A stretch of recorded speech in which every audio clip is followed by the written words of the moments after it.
side. It's been a long day, but that doesn't mean that this is the least important panel of the day. I guess it is one of the things because we've been discussing the investments in, sort of blockchainized investments or, coinized investments or tokenized investments for a while. So thank you those who are here. Thanks a lot. At this panel. At least okay. it's not completely empty. But we have cut down the number of panelists as well, which is good, yes. right? So it is sort of proportionate here. Perhaps I can just explain why we are two, because we are missing two speakers at the conference, not only for this panel, at the conference, and two of them are with our panel. And that's true. Again, proportionately, something quite large. But the thing is, Ismail Malik, he was supposed to be here, but he was in Bermuda the other day. There was this hurricane, Florence, hitting the Atlantic. So he was trapped there, so he couldn't make it here.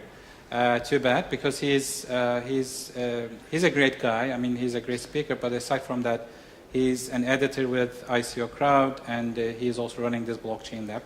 I wish he made it here, but he couldn't. Maybe next time that will make it up to you. And the other panelist, Bora, he is with Boğaziçi Ventures. I think it is first blockchain venture capital firm in Turkey. I wish that he could have made it as well, but he emailed me this morning that he was hospitalized due to this cold and severe cold, so he couldn't make it, and he sent his apologies. And I'm giving my apologies on behalf of them. But to make it short, since we are two, that doesn't mean that this is going to be an inefficient panel. No, we have a great speaker, a great professional from ICO Box, Andriy. Why don't you introduce yourself? I think it's much better. Why don't you do it? Everything is pretty simple. I'm the CEO of ICO Box, the largest in the world blockchain promotion company. So we actually were recognized as #1 marketing and PR agency for 2018 among 30 the largest ICO promoters. And also I have a background in venture and also some fintech and B2B, B2C e-commerce. Wonderful. Okay, so that means that ICO Box is one of the most influential agents in the market when it comes to the ICOs. We all know what an ICO is, so I'm not going to go into details here. But in a way, it is sort of the new version or the new generation of democratized fundraising process, so to say, based on blockchains or crypto, however you call it. But the thing is, I'm a bit puzzled. So, Why as so? I was sure, but puzzled in a way that, I find it a bit confusing because there is this fuss, going all around ICOs. There are scams, Ponzi schemes, rumors, so on and so forth. But in the meantime, when we started, discussing about ICOs a couple of years back, I fell in love with it as an old-school capital market professional, honestly, because I like the idea of democratizing or disintermediating the whole process, fundraising process. Because, no offense to the venture capitalists in the room, if we have any, sorry, but it is a long, burdensome process to get funded, by a venture capital fund. It takes a long time. And it takes some cost, so it's not an easy process for a startup to sort of survive with it. So I love that idea. But what we have today is a bit sort of a similar structure of what an IPO or a typical fundraising process is. And we have, again, no offense, but agents, intermediaries, PR agents, marketing side, many things involved, right? Which is good because things are getting a bit out of hand. And we need a bit of a regulation as well as a structure, as well as governance around that. So I can understand it. But the moment that I fell in love with, I don't think it's the same woman that I fell in love with ICO. So that's the problem with it. Second is, I'm just looking at the whole picture of financial assets in the world. I think it's, according to McKinsey or PricewaterhouseCoopers, I'm not quite sure, but the total financial assets in the world is around $300 trillion. Very big. It's, maybe 3 times larger than the global GDP, right? Something big. Mostly because of this tempering, QE, so on and so forth. But if you look at the total market cap of the cryptos today, including Bitcoin, which is almost 50% of the market cap, it's around $300 billion. So something about, yeah. So we have these traditional financial assets, $300 trillion. and crypto $300 billion. What is this fuss all about? Can you please, just elaborate on this? Sure. Let's think of the perspective of the capital markets, right? If you're a startup and you want to raise money, of course, what are you giving? You're giving away your equity with each round. And by the end of the last round, you maybe have 10% of 20%, depends on your product. And instead of you getting simple money, if you were lucky enough, so you will raise enough money. That's first thing. And second thing, if venture fund will be very efficient, so you will get a network of what venture fund has. And basically, that's pretty much it. And they will help you to build the product, to build the management team, so on and so forth. So they will wrap you up. And for them, it's a long shot. The horizon is several years, like 5. Depends on the strategy of each firm who is investing in the round. And with ICO world, it's completely different. When you doing an ICO, you're not giving away equity. First of all, if you're doing just crowd sale, theoretically it should work, right? But second thing, you're building a community. First, every investor is your user. This way, you're getting a user acquisition, which you will not get in a traditional venture world. Second of all, you've built this entire ecosystem with users, with your suppliers, with potential partners. And this all works because of token economy. And this is, comparing to a venture world, it's completely different because this is how you, with raising money, you're building your entire company. And when with just a venture fund, you have also the speed. With venture, you would never raise 100 million in the first round with no positive cash flow, with no market adoption, and so on and so forth. And this is why it's interesting, because people actually felt that they can raise money quickly, and that's why everyone ran towards making ICO. But how quick is that?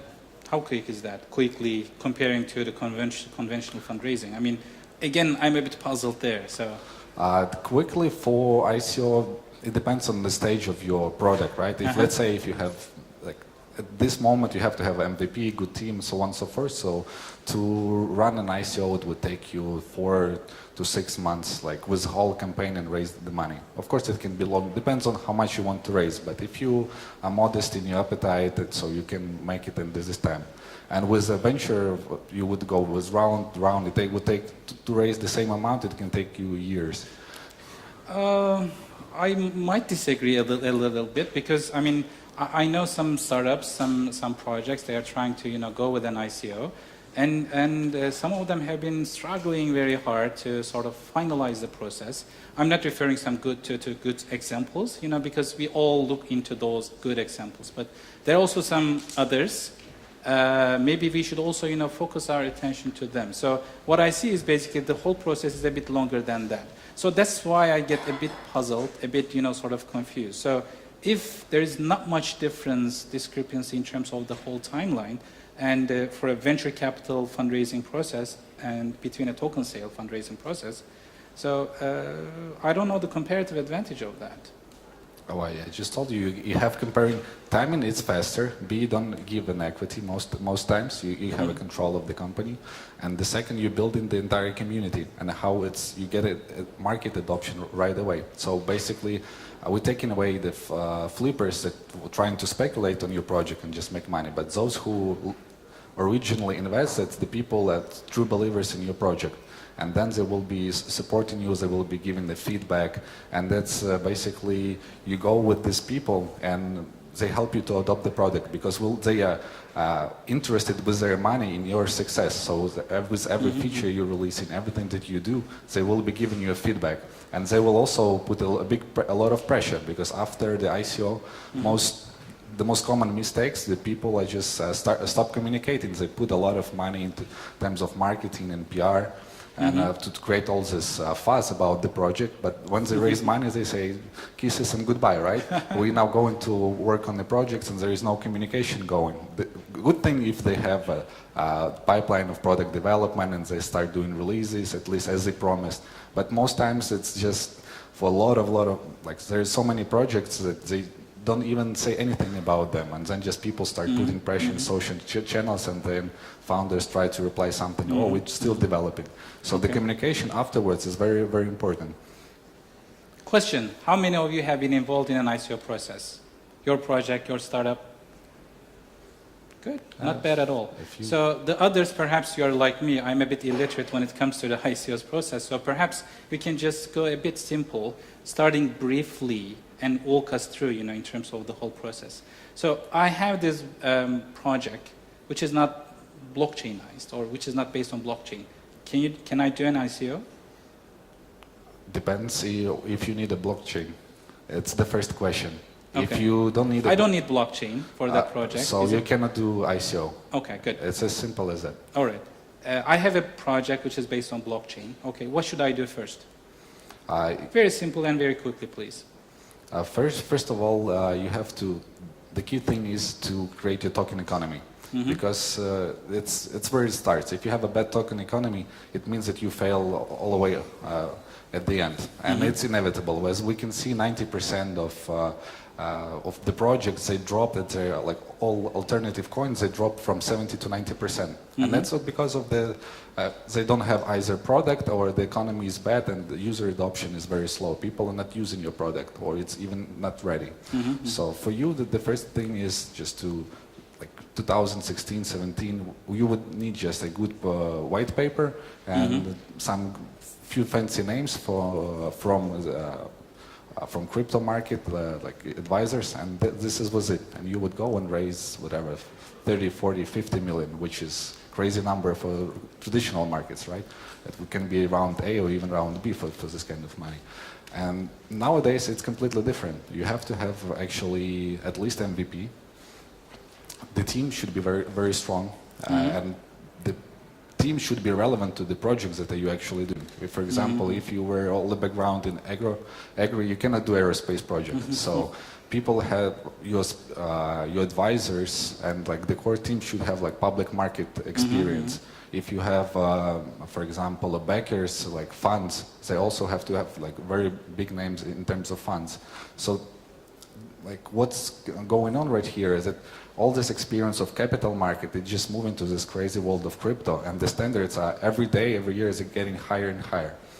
So the next step, that's team projects, and you need also, you have two options. Either you can do all the ICO yourself. No one is stopping you, but for example, PR in the crypto community for crypto markets is a little bit different than regular PR. And mindset of people is different, and so you can get the team. Now there is a lot of small companies, teams that were working on some projects, for example, that were not founders, and they dropped off from the projects and not interested anymore, and they just or start their agency or go for another projects just to get tokens. And it's also part of the like bigger problem, because if the team doesn't stay, they don't do the product. So the whole product will fail, right? According to Bloomberg, 60% of the project, they don't survive the first quarter after they finish the crowd sale. Just imagine, 60%. Oh my God, okay. And it's Bloomberg, and I think it can be even It's a only bigger. for the ICOs, right? It's only for the ICOs. And 90% of them will actually will fail, because, for example, at early stage, tokens were not locked. So when the team would just raise money, what they did, they withdraw their tokens on exchanges and say goodbye mostly. And like retail investors lost money. So then they start locking money on in smart contracts for team, for example, the bounty campaigns. It's also destroying the economy of token, because you're giving away. If something me as a retail investor, I paid whatever the token cost. I paid $100, let's say, and as a bounty campaign, you give to someone for $1, but $20, whatever. Doesn't have a cost for this person who give away as a free, so he can sell it right away. For him, it's better to have $5 now than wait until the token will be listed. Can I just pause you there? Yeah. Because you have said a lot of things that are all valuable, but perhaps you can recap in a way that we can list what would be the most challenging issues through an ICO process, as well as the biggest opportunities. Can you please list such thing?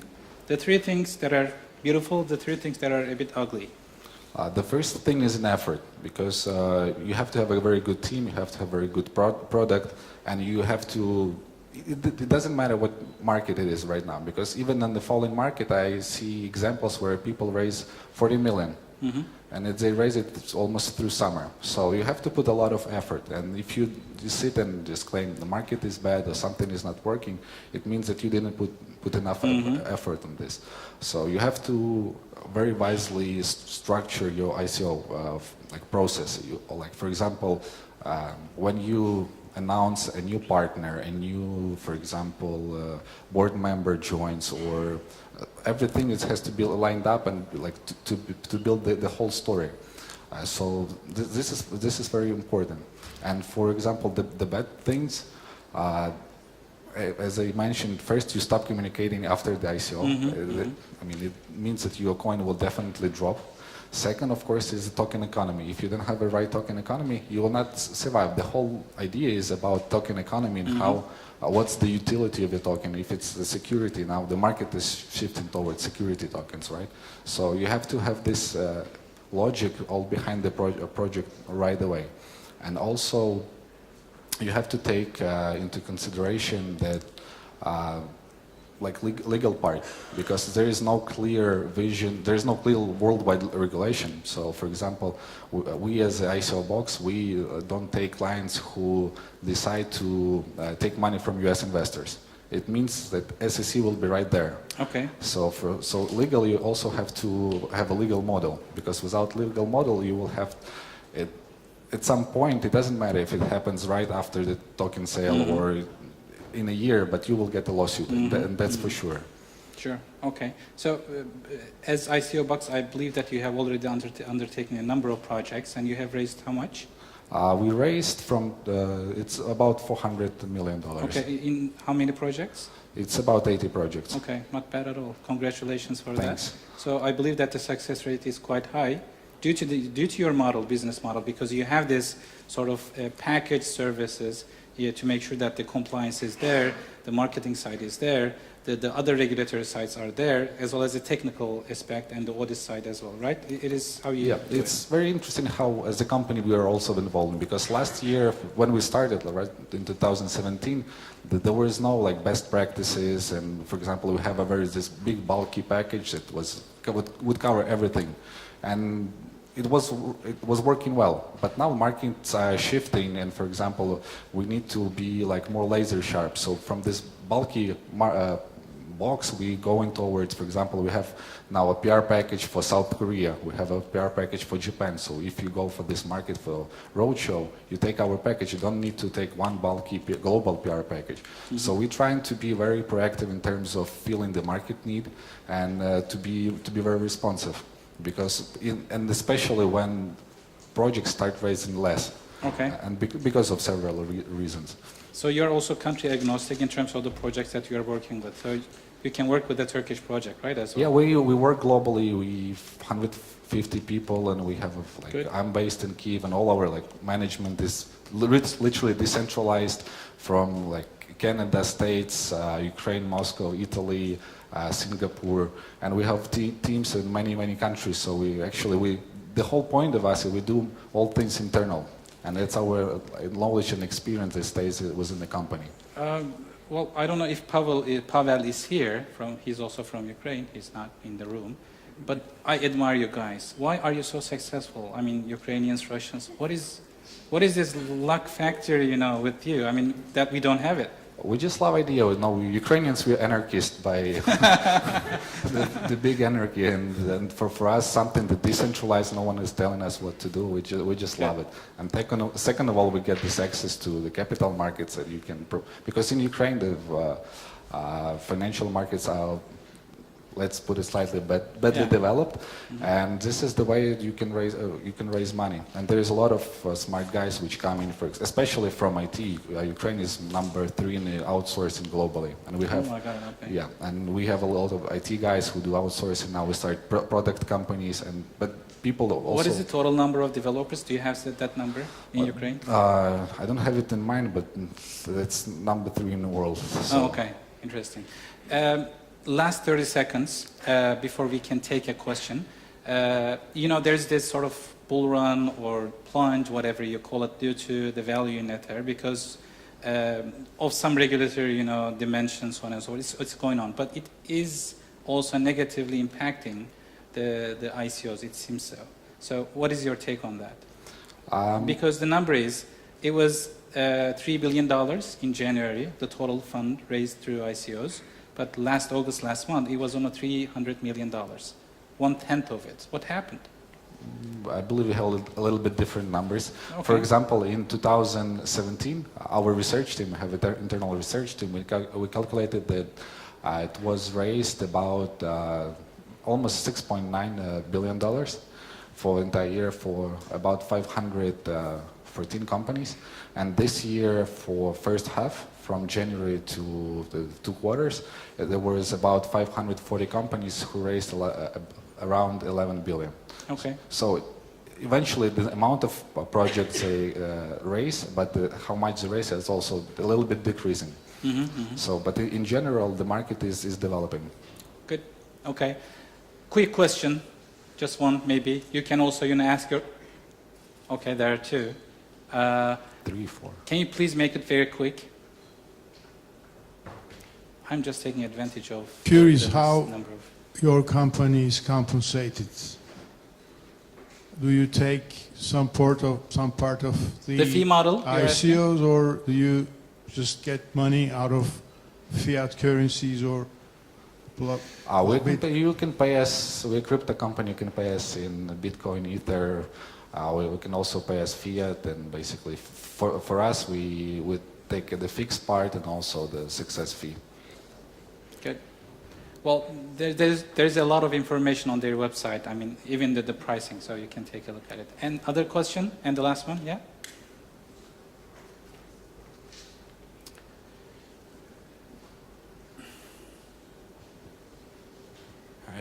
All right. So basically, using the blockchain technology, do you think it has an effect on the number of questions that a traditional VC investor would have, or is it just speeding up the process? So in other words, when you use blockchain in ICO and everything else, are you changing the set of questions and approaches that are quite traditional, or are you just keeping them the same and just speeding up the process so that there can be more deals and less inefficiency? Okay, from VC standpoint of view, basically, it's interesting question because market is developing very fast, and for example, there is a promising ICO, right? And you don't have a real time to do the full due diligence as a traditional way. So it's just possibly no time, because you cannot check technical part, you cannot check, literally what you can do is just check backgrounds of people, check token economy, and pretty much it, because the deals are happening very, very fast. So this comes with, high yields, high rewards. So the risk is very big.